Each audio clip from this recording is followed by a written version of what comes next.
tag on my wrist read, "Patient 47121." My own son Thomas stood there watching as the orderly guided me toward the van. I wasn't sick. I wasn't confused. I was 67 years old with a clear mind and a broken heart. The rain mixed with my tears as Thomas turned away, unable to meet my eyes. Just 3 hours earlier, he had dragged me from my home, the 4-bedroom colonial where I'd raised him, where his father and I had built our life, where 37 years of memories lived in every corner. "Dad, it's for your own good," he said, voice flat as the orderly took my arm. "The house is too big for you now. You can't manage alone." I looked at my son, at the set of house keys dangling from his fingers, keys I had given him for emergencies. I glanced back at my home one last time, catching sight of my daughter-in-law already measuring the living room windows for new curtains. 7 witnesses, neighbors who had known me for decades, watched from their porches, their faces showing shock, but no one stepped forward. "I built that house with my own hands," I said quietly, "and now you think I belong in storage." But what Thomas didn't know was that I had built much more than just a house, and those same hands that had constructed our family home had also secured my freedom. We hadn't always been strangers, Thomas and I. Once, he looked at me like I hung the moon and stars. Back when I was younger and my hands were steady, I taught him how to build his first birdhouse in my workshop. "Dad, look, it's perfect," he'd exclaimed, his 8-year-old face beaming with pride as we hung it in the backyard maple tree. Every Saturday morning we'd sit together watching the birds come and go, keeping a detailed log of each visitor. After Margaret passed away from cancer when Thomas was 12, we clung to each other like survivors of a shipwreck. "It's just us now, buddy," I told him, my arm around his thin shoulders at the funeral. "But we're going to be okay." And we were, for a while. I remember his high school graduation, standing tall and proud as he gave the valedictorian speech. "My father taught me that life isn't about what you have, but what you build," he told the crowd, his voice catching. And he built a home where I always felt safe, even after we lost Mom. I had never felt prouder than in that moment. When he met Caroline in college, he brought her home for Thanksgiving, nervously watching my face for approval. "She's the one, Dad," he whispered, as she chatted with our neighbors in the living room. I hugged him tight and said, "Your mother would have loved her." He cried then, quiet tears of relief and joy. For years after they married, Sunday dinners at my house were sacred. Thomas would help me grill, while Caroline set the table with Margaret's good china. "You gave us the perfect example of what a marriage should be," Thomas once told me, raising a glass in toast on my 60th birthday, "to the best father a son could ask for."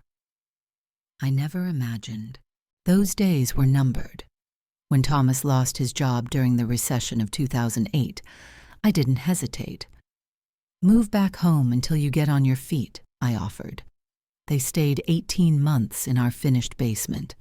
I gave them $45,000 from my retirement savings for the down payment on their first house.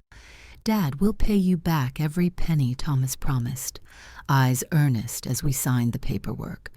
When their first child was born with medical complications, I liquidated my stock portfolio, $78,000, to help with the hospital bills insurance wouldn't cover. "Family comes first," I said, passing Thomas the check in the hospital waiting room. "Little Emma needs this more than I need a fancy retirement."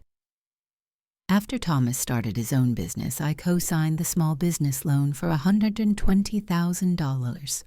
When the business struggled in year 2, I put my house up as collateral for a second loan of $90,000. "It's just temporary, Dad," Thomas assured me. "The business is about to turn the corner." For Caroline's parents' 50th anniversary, They wanted to take a family cruise but couldn't afford to include Emma and their new baby boy, Michael. I paid $12,500 for the family vacation package. "You're always our safety net," Thomas said, hugging me at the dock. When they decided their house was too small after Michael was born, I sold my vacation cabin in the mountains, my retirement dream, and gave them the $200,000 profit for their new home in the upscale neighborhood they'd always wanted. "We'll have you over all the time," Caroline promised. "It'll be like your second home." In total, I had given them nearly $550,000 over 15 years, not counting the countless hours of free childcare, home repairs, and other support. I never asked for repayment. Each time Thomas would say, "When we're more stable, we'll take care of you the way you've taken care of us." I believed him. The first subtle shift came after they moved to Oakwood Hills. Dinner invitations became less frequent.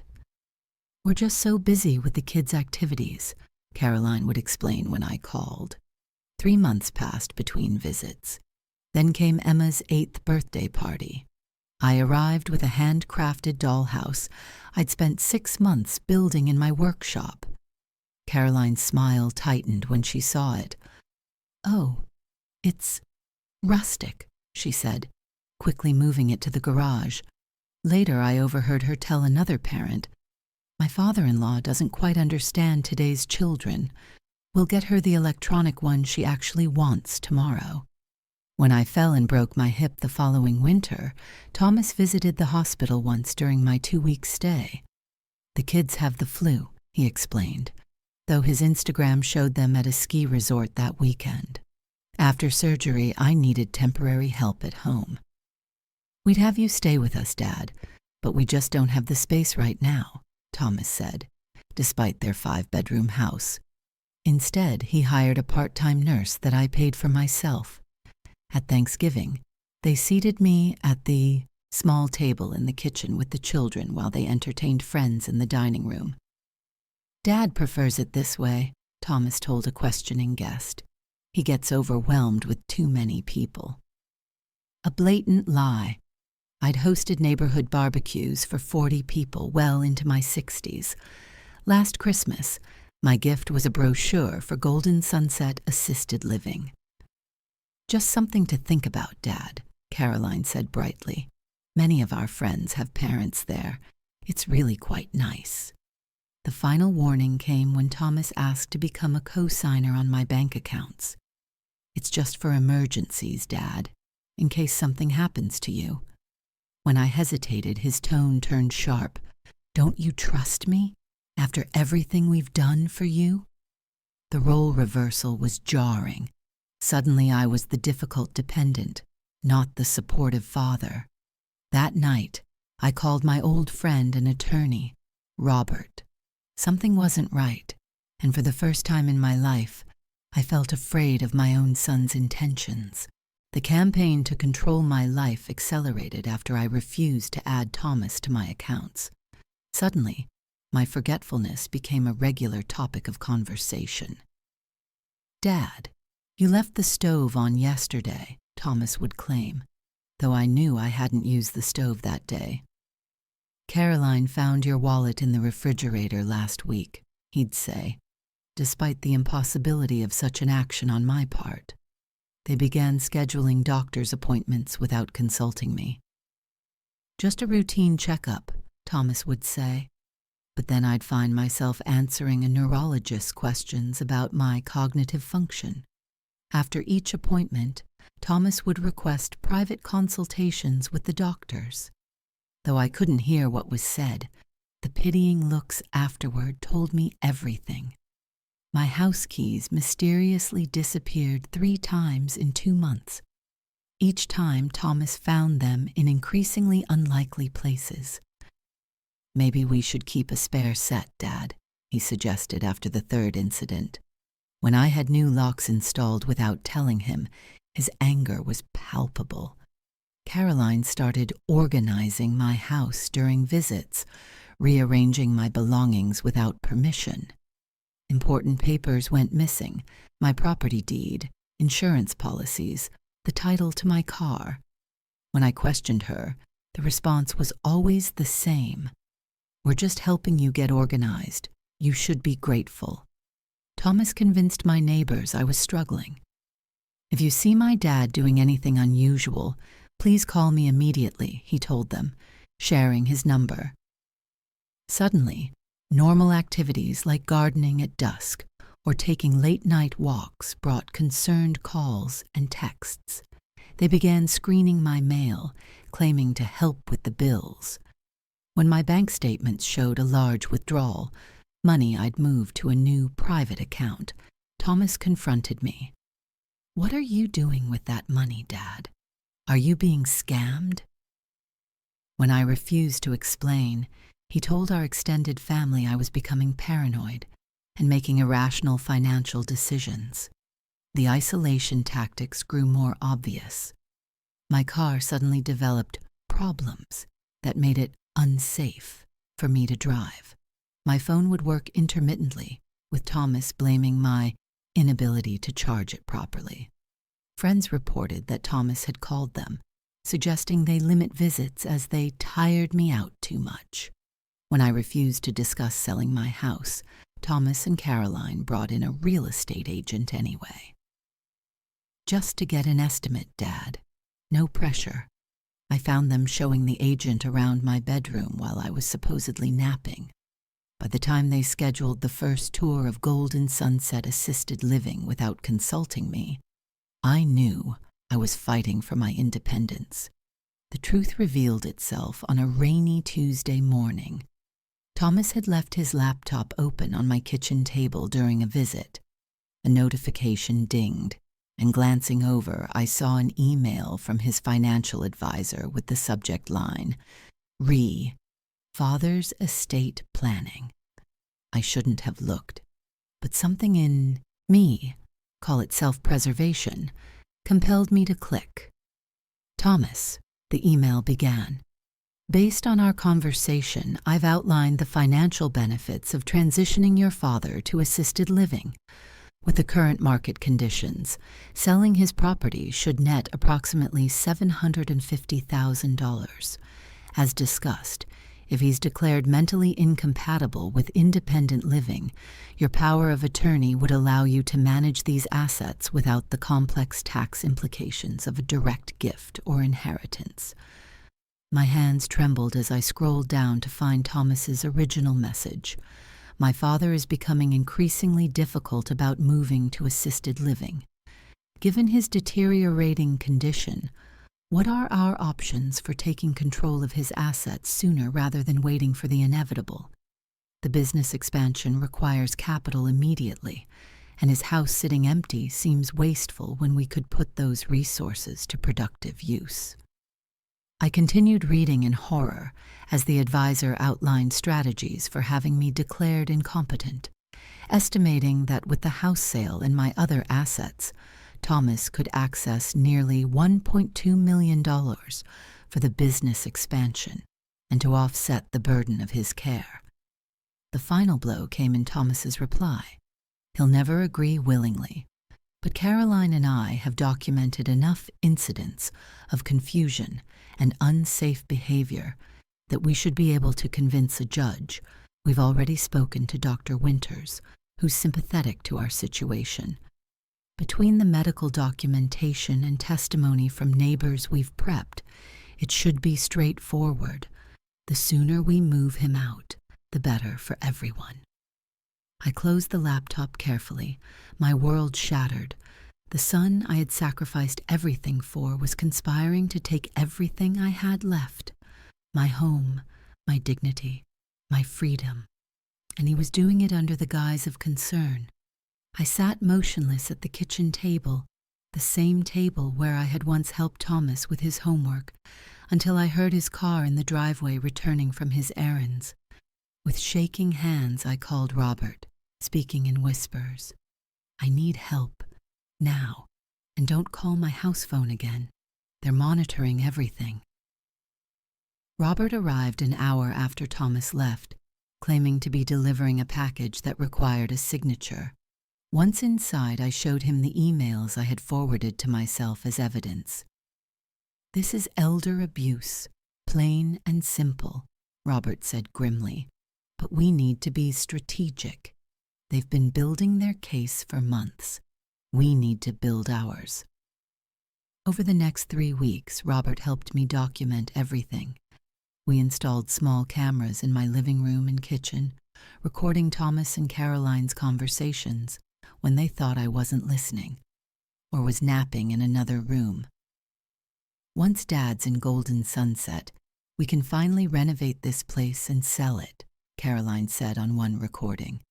"The market in this neighborhood is hot right now." With Robert's guidance, I requested and received copies of all my medical records. No cognitive impairment had ever been diagnosed, despite Thomas's claims. We documented the incidents Thomas had manufactured and collected statements from friends who had witnessed my complete competence. I visited 3 independent doctors who all confirmed my mental acuity was excellent for my age. "There is absolutely no medical reason this man cannot live independently," wrote Dr. Sharma in her assessment. While doing this detective work, I made another shocking discovery. Using the business tax ID number from papers Thomas had asked me to sign years ago, Robert traced the financial records of Thomas's company. The business wasn't struggling. It was thriving. The urgent expansion wasn't a business necessity. It was to fund the purchase of a vacation home in Aspen and a 48-foot yacht already in the process of being built. More disturbingly, Robert discovered that Thomas had already taken out a line of credit using forged documents with my signature as guarantor. "He's committed fraud," Robert said quietly. "And if we can prove the forgery, that's a criminal offense." The most painful evidence came from Emma's iPad, which she had accidentally left at my house after a rare visit. There, in her photos, was a video of Thomas coaching her on what to tell a judge. "Just say that Grandpa got lost taking you to the park," Thomas instructed, "and that he forgot your name once." My 10-year-old granddaughter looked uncomfortable but nodded. "I don't want to lie about Grandpa," she said softly. "It's not lying," Caroline's voice came from off-camera. "It's helping Grandpa get the care he needs because he's too stubborn to admit he needs help." I watched this evidence accumulate with a strange calmness. The initial shock and heartbreak had hardened into something else, a steely resolve to protect myself from the people I had once protected with everything I had. The final month before the breaking point brought increasingly desperate tactics from Thomas and Caroline. My house keys disappeared permanently. "For your safety, Dad," Thomas said, pocketing them. "You left the front door wide open overnight last week." Another lie. When I tried to access my online banking, I discovered the password had been changed. Thomas feigned innocence. "Maybe you forgot it, Dad. Happens to me all the time. Let me help you reset it." He took my computer for 2 days, returning it with new security features that limited my access. Caroline began bringing over meals daily, insisting I couldn't cook safely anymore. When I continued using my kitchen, she removed essential cookware and disconnected my stove, claiming it needed repair. "We just want to make sure you're eating properly," she said, bringing bland, institutional-looking meals in disposable containers. My mail stopped arriving altogether. When I visited the post office to investigate, I discovered Thomas had completed a change of address form, rerouting everything to his house. "Your son said you were moving in with them," the postal clerk explained. "Reversing it required multiple forms of ID and a police officer to accompany me as witness." The isolation intensified. My phone service was canceled because you don't really use it anyway, Dad. My internet connection became mysteriously unreliable whenever Thomas visited, working perfectly after he left. My car disappeared for necessary repairs, that somehow took weeks. Friends reported disturbing conversations with Thomas. "He told me not to visit because you've become combative and paranoid," said my friend of 40 years, Frank. I knew that couldn't be true. The cruelest moment came during a family dinner at their house, a rare invitation I now understood was part of their documentation strategy. Caroline served everyone but me. When I mentioned it, Thomas sighed loudly. "Dad, Caroline already gave you dinner an hour ago. Don't you remember? This is exactly what we're worried about." I hadn't arrived until 20 minutes prior. The other guests shifted uncomfortably. Only Emma spoke up, her small voice confused. "But Grandpa just got here. I saw him come in with you, Daddy." Thomas sent her from the table for making up stories. That night, I overheard Thomas on the phone with Golden Sunset. "Yes, we'll need the secure memory care unit. The delusions are getting worse." I realized then that their timeline was accelerating. I called Robert from a neighbor's house. "They're making their move soon," I told him. "Are we ready?" "Almost," he said. "We need one more piece of irrefutable evidence, something so public that they can't deny or explain it away. That evidence would come sooner than either of us expected." The confrontation occurred during Thomas's company barbecue, an annual event held at a local park. For the first time in years, I had been invited. "We want everyone to see how well we're taking care of you, Dad," Thomas said, his meaning clear. "Behave appropriately or face consequences." The gathering was substantial.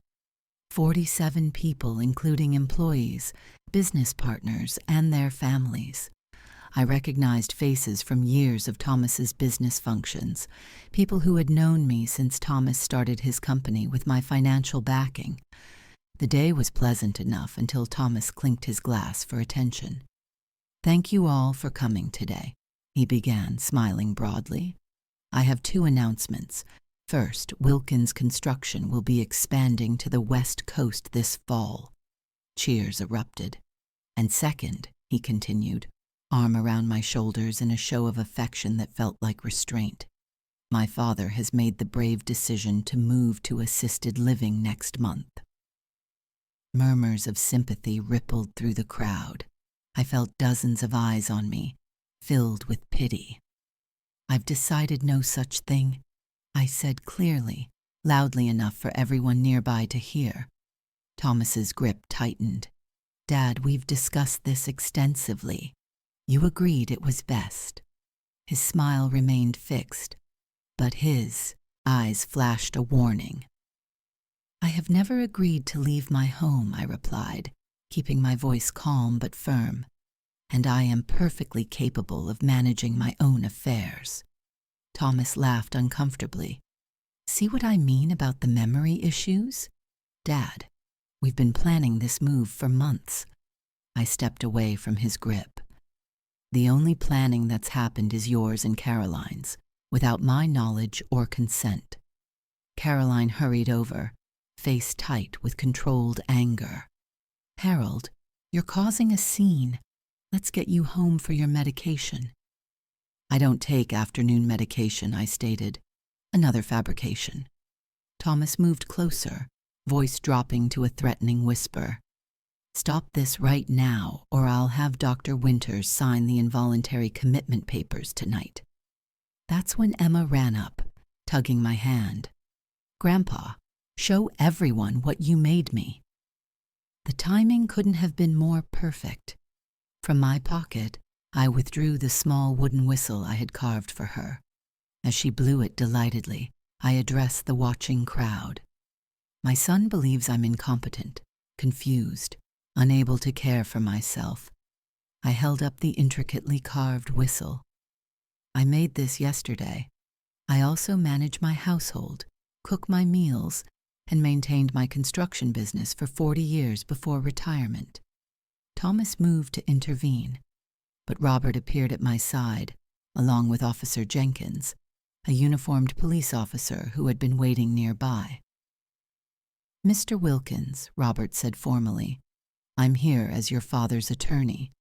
We have documentation of the systematic elder abuse, financial exploitation, and fraud perpetrated against Harold Wilkins.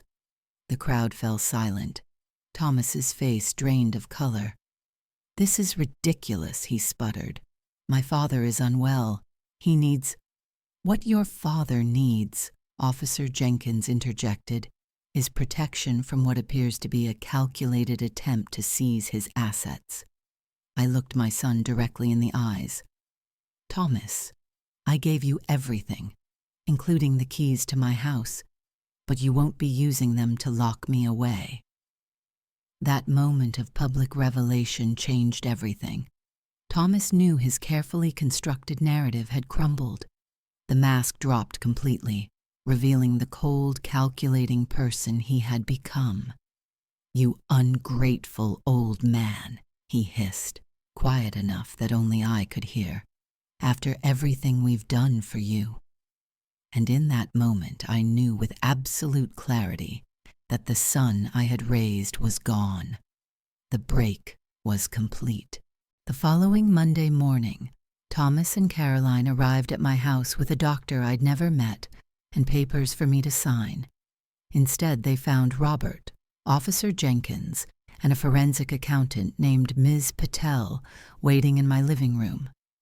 The dining room table was covered with stacks of files, financial records, and legal documents, the fruits of our intensive investigation.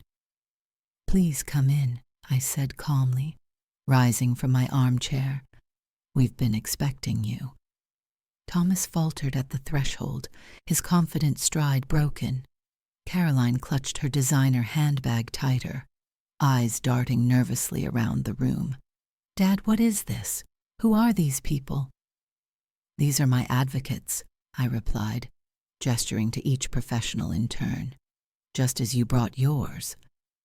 I nodded toward the unfamiliar doctor who stood awkwardly behind them, his commitment papers likely tucked into his medical bag.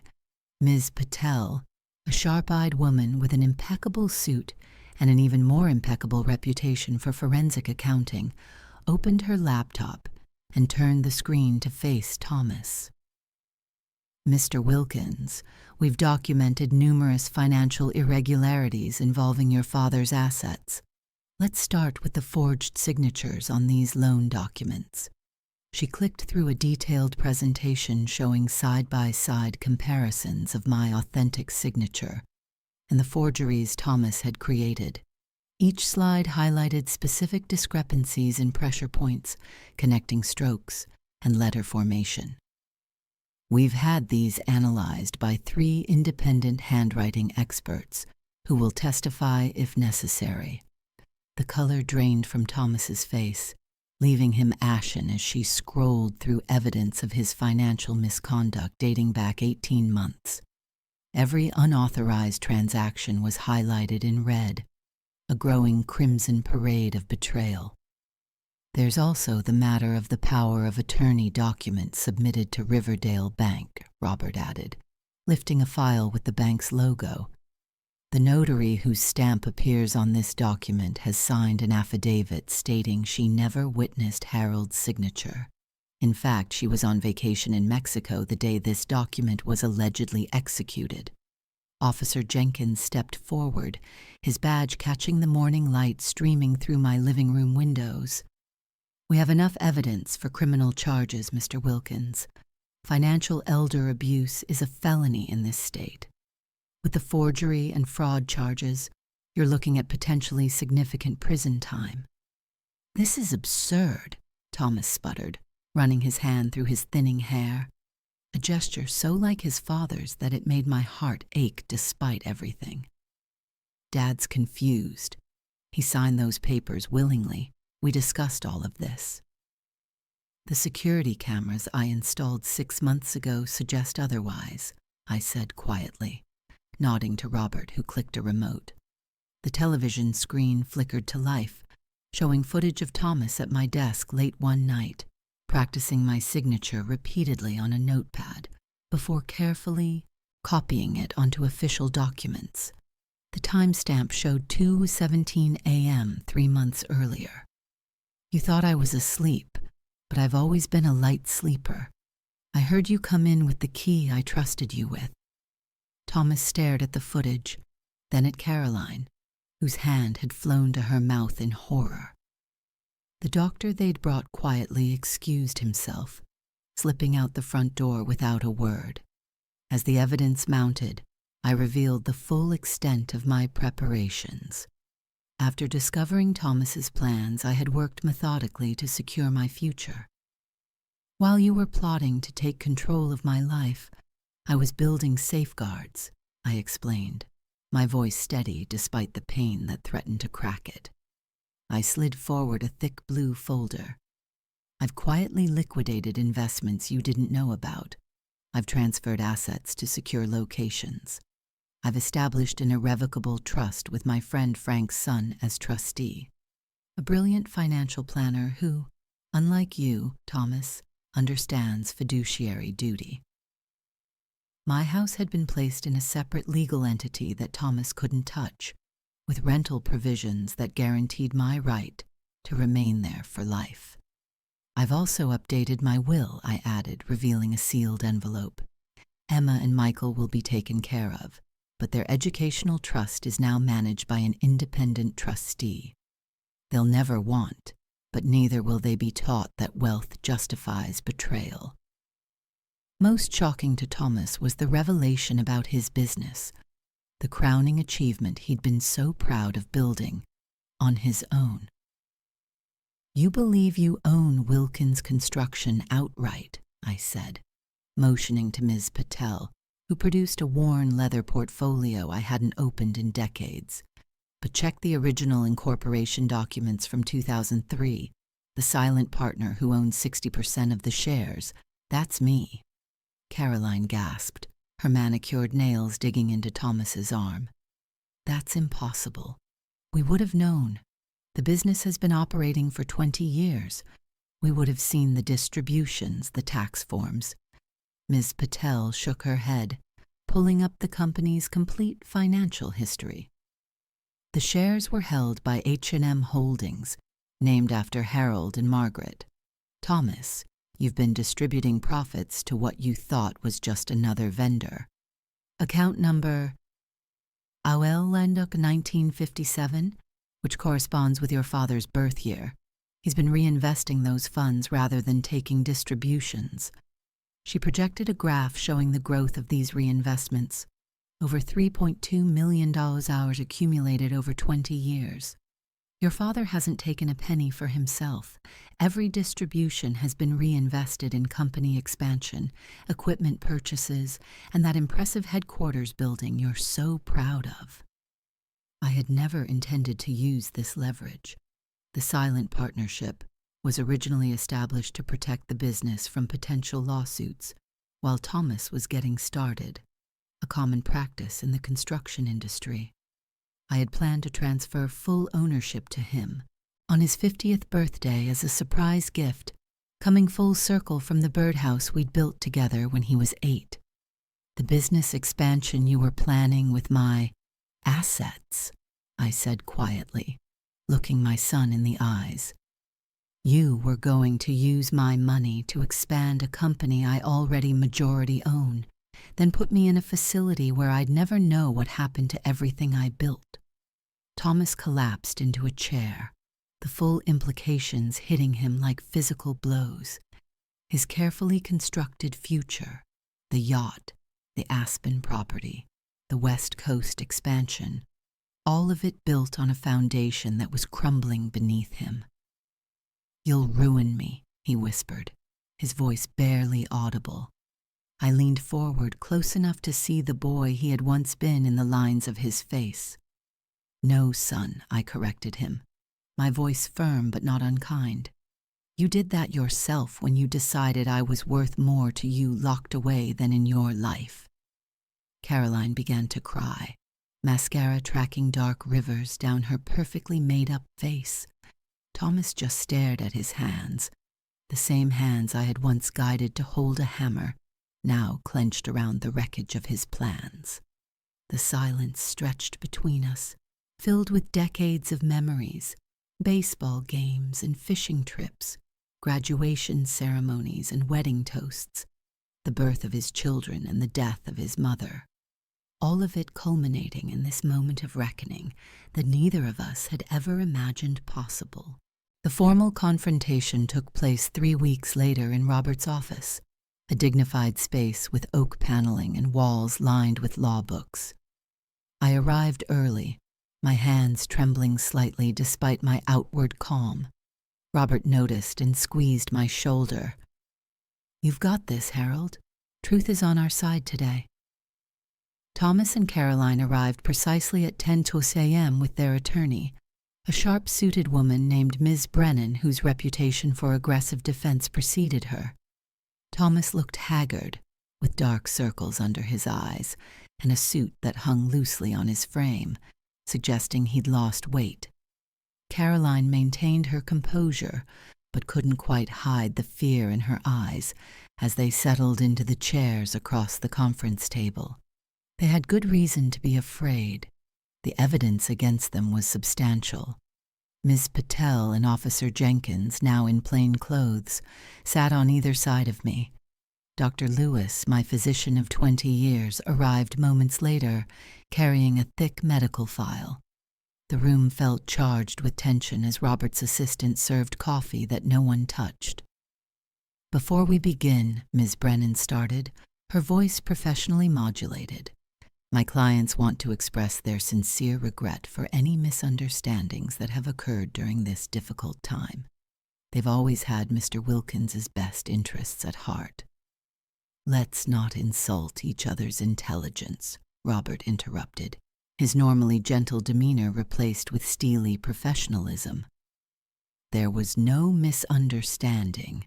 There was a coordinated campaign to have Harold declared incompetent so your clients could seize control of his assets. Let's at least begin this meeting with honesty." Ms. Brennan's smile tightened, but she nodded curtly. "Present your case, then." Robert laid out the evidence methodically, using a carefully prepared presentation displayed on the large screen at the end of the conference table. He began with the timeline, starting with the first suggestion of assisted living 8 months prior, and ending with the attempted involuntary commitment 3 weeks ago. "First, the falsified medical reports," Robert said, displaying documents side by side. "Here we have Harold's actual medical evaluations from his regular physician, Dr. Lewis." He gestured to the doctor, who nodded confirmation. "And here we have the altered versions submitted to Golden Sunset Assisted Living and to Judge Garcia for the competency hearing that was scheduled for next week." Thomas shifted uncomfortably as Robert highlighted specific discrepancies. Cognitive test scores changed, symptoms added, medications listed that I had never taken. Dr. Lewis leaned forward, his gray eyebrows drawn together in professional outrage. "As Mr. Wilkins's physician for over 20 years, I can state unequivocally that these altered reports do not reflect his actual condition. Furthermore, I never authorized these changes, nor did I refer Mr. Wilkins to the neurologist listed here." He tapped a document with his finger. "My signature on these forms appears to have been digitally copied from legitimate medical forms. Next came the financial documents with forged signatures, displayed in high resolution that showed every telltale discrepancy. Ms. Patel explained each one in clear, factual terms that even a jury of non-experts would understand. The pressure patterns are inconsistent with Mr. Wilkins's authentic signature, indicating someone attempting to imitate rather than the natural flow of the original signer." Caroline's composure began to crack as Ms. Patel methodically dismantled their financial manipulations, the unauthorized credit lines, the property appraisals done without my knowledge, the consultations with real estate agents about fast-tracking the sale of my house. "Most concerning," Ms. Patel continued, bringing up a series of bank transfers, Are these movements of funds from Mr. Wilkins's accounts to temporary holding accounts, then to Wilkins Construction, labeled as consulting fees? Over $37,000 was diverted this way in just the past 2 months. Thomas stared at the table, unable to meet anyone's eyes. Caroline's hand found his arm, but he shrugged it away. The most damning evidence came last. The recordings from my home showing Thomas and Caroline explicitly discussing their plans when they thought I was napping or out of the house. Robert dimmed the lights slightly as the first video began to play. The footage showed Thomas and Caroline in my kitchen, speaking in low voices as they went through my mail. "You said no one would believe him," Caroline's voice rang clearly from the recording, "that everyone would think he's just a confused old man. By the time anyone realizes what's happening, it'll be too late," Thomas had replied, sorting my bills into a folder he then placed in his briefcase. "Once he's in that facility and we've sold the house, there's nothing he can do. The doctor's already on board." Another clip showed them in my living room, examining the antique grandfather clock that had been in our family for generations. "We should get this appraised before listing the house," Caroline said, running her fingers over the polished wood. "Already did," Thomas replied. "We can get about 15 grand for it. I've started inventorying everything worth selling." "What about the sentimental stuff?" Caroline asked. "Things from his wife? Emma's baby pictures?" Thomas shrugged. "We'll put a few boxes in storage to show we cared. The rest goes to donation for the tax write-off." The final recording was the most painful. Thomas on the phone in my workshop, the space where I had taught him to build his first birdhouse. "Yes, we need the memory care unit with the secured doors," he was saying. "He's becoming combative. No, he doesn't wander yet, but it's just a matter of time. The house should be on the market by month's end. Yes, I have power of attorney. No, he won't be returning home." Throughout the videos, I kept my face impassive, though inside I felt each word like a knife. I hadn't watched these recordings since they were first captured. Hearing my son speak so coldly about disposing of my life while standing among my tools I had used to build his childhood treehouse, his wedding arbor, his children's cribs, was almost unbearable. When the lights came back up, the room was silent except for Caroline's muffled sobs. Ms. Brennan's professional demeanor had faltered. She was furiously writing notes, likely recognizing the indefensible position her clients were in. Thomas sat motionless, ashen-faced, staring at his own hands as if they belonged to someone else. Officer Jenkins cleared his throat. "In addition to the evidence presented here, we have statements from 3 of Mr. Wilkins' neighbors corroborating his version of events, testimony from the notary whose stamp was used fraudulently, and documentation from Golden Sunset Assisted Living showing that a $15,000 deposit was made to secure a room in their memory care unit, paid from a joint account belonging to Thomas and Caroline Wilkins. Ms. Brennan requested a private consultation with her clients. They stepped out into a small conference room, their harsh whispers occasionally audible through the door. When they returned 20 minutes later, their strategy had clearly changed. Thomas's shoulders were slumped in defeat. Caroline couldn't stop wiping tears from her carefully made-up face. "My clients are willing to negotiate a settlement," Ms. Brennan announced, her tone now conciliatory. "They're prepared to sign a full confession to the financial improprieties in exchange for immunity from criminal prosecution." Robert looked to me. This was my decision. I had anticipated this moment, had rehearsed it countless times in my mind, imagining the satisfaction of watching Thomas face the full consequences of his betrayal.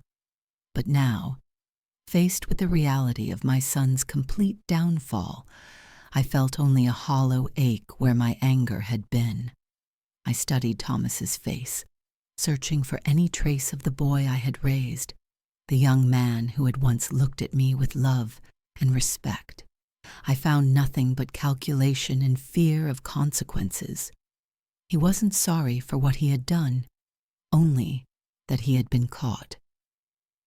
"I don't want my grandchildren to visit their father in prison," I said finally, my voice steady despite the tumult of emotions beneath. "But there will be conditions." Robert nodded and began outlining the terms we had prepared in advance, should this moment arise. Thomas would step down as CEO of Wilkins Construction immediately, though he could remain as an employee in a non-executive position. All stolen funds would be repaid with interest. The trust I had established for Emma and Michael would remain intact but would be managed by an independent trustee until they reached adulthood. Thomas and Caroline would attend financial counseling and therapy.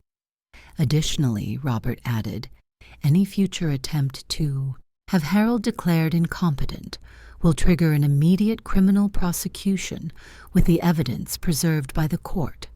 The statute of limitations does not expire on these offenses. Most importantly, they would sign legally binding admissions of what they had done and why. These documents would remain sealed unless they ever attempted similar actions against me or anyone else. "You understand this is extremely generous," Ms. Brennan told her clients quietly. "Given the evidence, conviction would be almost certain." Thomas nodded mechanically, reaching for the pen Robert provided. His hand trembled slightly as he signed page after page, each signature a surrender, each initial an acknowledgement of defeat. Caroline signed after him, her mascara leaving tiny black smudges on the margins of the documents. "You're destroying everything we've built," Thomas said bitterly, as he signed the final page, his voice low and wounded. I leaned forward, meeting his eyes directly. "No," I corrected him. "I'm preventing you from destroying yourself further. The company will thrive under new management. Your children will be financially secure. You'll still have a good life, just not the one you were willing to destroy mine for." As we prepared to leave, Officer Jenkins collecting the evidence files and Robert organizing the signed agreements, I reached into my pocket and placed my house keys on the conference table. They made a small, definitive sound against the polished wood, a period at the end of a painful chapter. "These are the last set I'll ever give you," I told Thomas, my voice neither angry nor sad, just matter of fact. "They used to represent trust. Now they'll remind you of what that trust was worth." Caroline couldn't meet my eyes. Thomas stared at the keys, the symbol of all he had attempted to take and all he had ultimately lost. For just a moment, something flickered across his face, perhaps the first genuine emotion I had seen from him in years, whether it was shame, regret, or merely calculation of his losses. I couldn't tell, and I realized, with a finality that brought both pain and peace, that I no longer knew my son well enough to read his expressions. We left them there, in the conference room, surrounded by the evidence of their betrayal and the consequences they couldn't escape. As I walked out into the bright spring sunshine with Robert and my advocates beside me, I felt a weight lift from my shoulders. Justice hadn't restored what was lost. It never could. But it had cleared the path forward, allowing me to build something new from the ruins of what once had been. "You okay?" Robert asked quietly, as we reached the parking lot. I considered the question carefully. "No," I answered honestly, "but I will be." And for the first time in many months, I truly believed it. The aftermath brought significant changes for everyone involved. As planned, I installed Frank's son, Michael, as the new CEO of Wilkins Construction. He brought fresh energy and ethical leadership to the company. Within 6 months, employee satisfaction scores rose by 40%, and by the end of the first year, profits had actually increased by 15%. The company not only survived but thrived under his leadership, expanding thoughtfully into sustainable building practices rather than through the reckless acquisitions Thomas had planned. Thomas and Caroline faced the consequences of their actions in ways they never anticipated. They were forced to downsize significantly, selling their 6,200 square foot luxury home with its infinity pool and home theater. The 4-car garage that had housed Thomas's classic car collection stood empty as each vehicle was sold off. They moved to a modest 3-bedroom house in a different neighborhood, still comfortable, but a constant reminder of what they had lost through their own greed. The yacht Thomas had commissioned, a 48-foot Sunseeker he had already named the Empire Builder, was canceled. The $175,000 deposit forfeited. The Aspen property dreams were abandoned. The real estate agent's calls no longer returned. The private school where Emma and Michael had been enrolled became unaffordable. They adjusted to public school with the resilience only children possess. Thomas worked in sales for the company he once thought he owned, reporting to people who had once reported to him. I heard from Frank's son that Thomas worked diligently, never complained, and even developed a reputation for exceptional honesty with clients, perhaps overcompensating for his past deceptions. Caroline found part-time work at a local boutique, her social media presence dwindling as her former friends from the country club circuit gradually stopped including her in their gatherings. Their marriage struggled under the weight of mutual recrimination. I heard through Emma that late-night arguments were common, with blame thrown back and forth like poisoned darts. Mom says it was Dad's idea, Emma told me during one of our visits. But Dad says Mom pushed him to do it because she wanted the boat in the vacation house. I simply hugged her and reminded her that adults sometimes make mistakes that have nothing to do with their children. The hardest consequence was the distance from my grandchildren. While I maintained my relationship with Emma and Michael through court-approved supervised visits, the easy closeness we once shared was damaged. For the first few months, the children seemed confused and wary, clearly influenced by whatever narrative Thomas and Caroline had constructed to explain the situation. Emma, at 11, was old enough to understand some of what had happened and ask difficult questions I tried to answer honestly but gently. "Why did Daddy try to send you away?" she asked once, her young face serious beneath her auburn bangs. "Sometimes grown-ups make bad choices," I explained, carefully folding origami birds as we sat at my kitchen table, an activity we had always shared, even people who love each other. "Did you do something wrong first?" she persisted, her fingers mimicking my paper folds. I set down my half-finished crane. "No, sweetheart, but your daddy and I see things differently. He thought I needed help I didn't need." "And that made you take away his company?" Her directness was both painful and refreshing. "I didn't take it away. I owned it all along, and I needed someone trustworthy to run it." I watched her process this, her young mind grappling with adult complexities. "Emma, the most important thing to remember is that none of this is your fault, and both your dad and I love you very much." By our third supervised visit, Michael, just 7, had stopped asking when he could come live with me. By the 6th month, Emma stopped bringing up the bad thing that happened. Gradually, tentatively, we built a new relationship, different, more reserved, but still rooted in love. As for me, my life took unexpected turns that brought healing I never anticipated. Robert convinced me to share my story with a support group for elder abuse survivors. "Your experience could help others recognize the warning signs," he urged. I reluctantly agreed, expecting to speak once, and never return. Instead, I found a community of people who understood exactly what I had endured, the unique pain of betrayal by those you raised, nurtured, and trusted above all others. Many had stories worse than mine. Some had lost everything despite their best efforts to fight back. My relatives' success in protecting myself gave them hope, and their resilience inspired me. There I met Judith, a 72-year-old widow with sparkling blue eyes and a no-nonsense attitude. She had experienced similar betrayal from her daughter, who had emptied her bank accounts before moving across the country. Unlike the others in the group, Judith spoke about her experience with both wisdom and flashes of wry humor.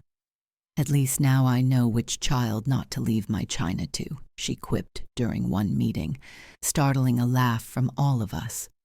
Our friendship blossomed over coffee after group sessions, then expanded to lunches, museum visits, and eventually dinner at my home where I cooked Margaret's famous pot roast. At 68, I hadn't expected to find love again, but life surprises you when you least expect it. Judith moved into the guest bedroom 6 months later. To save on rent, we told everyone, though within weeks her clothing had migrated to my room. "We're too old to pretend," she declared one morning over breakfast. "Life's too short to waste on propriety."